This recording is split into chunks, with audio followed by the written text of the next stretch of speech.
Plans are being made right now for Saturday's funeral of former First Lady Barbara Bush. She died yesterday at the age of 92.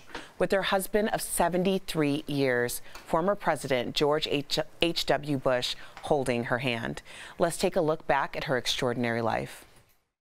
I, George Herbert Walker Bush, do solemnly swear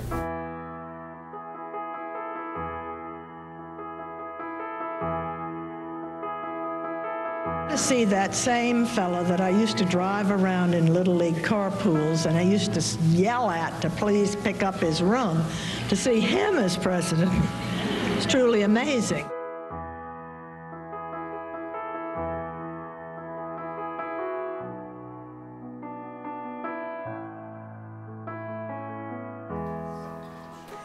Barbara Bush's death comes just days after her family announced she was no longer seeking supportive medical treatment, instead opting for comfort care.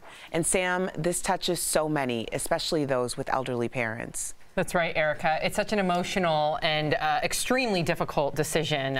We have DBL Nation writing in as we speak. Al? Right. Sherry Phelps Snow writes, comfort care is the one way of dying with dignity. If a terminally ill patient wishes to die on their own terms, they should be allowed to. I completely agree. My grandfather decided to come home and die in the living room, and I was able to hold his hand as he passed from this earth. My grandmother went to hospice. I was holding her hand as she passed away. My dad had a do not resuscitate in his will. I think everybody should decide to be able to live their life with dignity and die with dignity.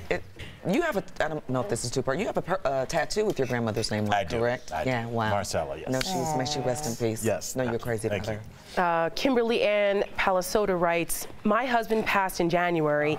He did not want to be intubated or resuscitated. He wanted to go home. He came home on a Friday night with hospice. His dog got in bed with him and he passed at 5:30.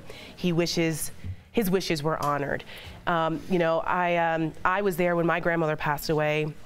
We actually had a little bit of a family discussion over what her last wishes were, because she didn't sign her her DNR, and my grandfather did not want to resuscitate. My mother and I did.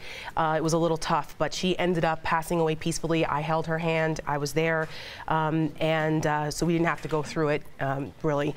And you know, these decisions, especially that was touching to me because I come from an animal family. So seeing the vision of that gentleman and with his dog and passing away peacefully like that tears me up a little bit. And my grandfather passed away last summer at 90 years old, and he passed away in his sleep at night. And I have a thumbprint, his thumbprint, engraved on a necklace that I wear in honor of my grandfather too. So, you know, it's so emotional, end of life care, end of life decisions, and even with the healthcare debate, that has come up even more about how people can pay for that. It makes it more difficult for those to make those decisions too. It's hard, but I think that's an area that needs more attention. Absolutely. Because it's so emotional and life is so precious.